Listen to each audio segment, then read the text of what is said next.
here was this book. It told the story in a voice that I hadn't heard before of an everyman who became a hero. Sean, tell me you didn't steal that car. Where are you off to, lads? Right, after him!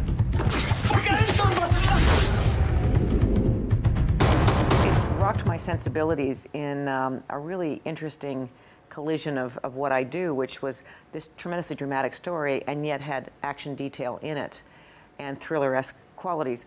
So it kind of was a real nexus of who I am as a filmmaker even. So it was kind of a good fit, really.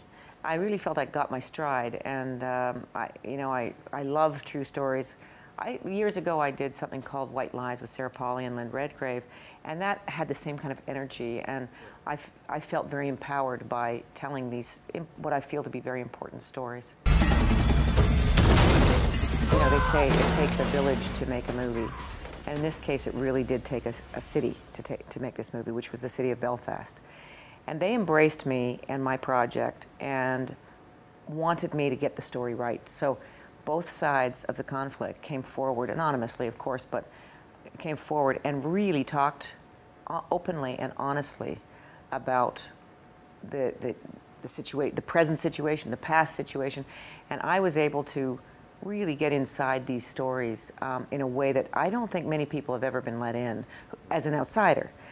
I also have to say, as a Canadian, I think they accepted me in a different way because I didn't bring the baggage of a UK filmmaker who, you know, by just historical context, had a certain kind of perhaps take on it that could be controversial.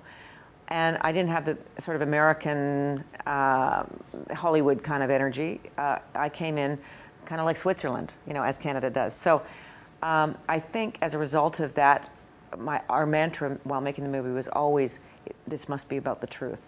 It really has to be the honest truth, even if we couldn't tell the accurate truth for legal reasons, you know, because we were dealing with real live people and their stories, people who are still alive today.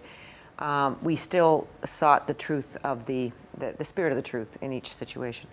So having said all that, people I think really respected that, and while we certainly had the occasional conflict from the outside in, or we weren't welcome in certain communities, most of the communities not only welcomed us, they embraced us, and that shows how far it's come. What happened was I quickly realized after we had optioned the property that Martin was a bit of a wild card, and perhaps understandably, but he had, you know, some legitimate concerns which we listened to, and we were very sensitive to his safety issues, of course. I think it dredged up a lot of anxiety for him because suddenly, as much as he really wanted his story to be told, he was faced with his story being told, and how was that going to be received by the communities that he had grown up in, you know, where his parents still live and his sister still lives and so on. So I think a lot was driven by anxiety. My goal was not to politicize it. I didn't want to make a political document. I wanted it, and I didn't want to take sides.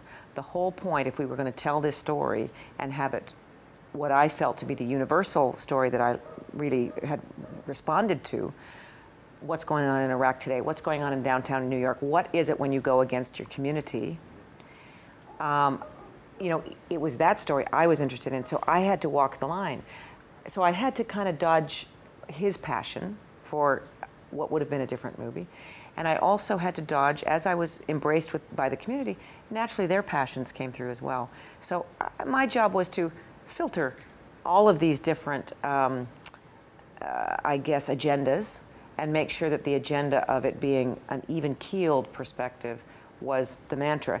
And you know what, I was thrilled when we showed the film in Ireland, in Belfast, where, you know, if I was going to get it wrong, they were going to tell me. Yep. And we showed it there, and all throughout Ireland, they've all commented on how I got it right, and the fact that I walked the line really did tell the story, because it was a murky time, as these times are.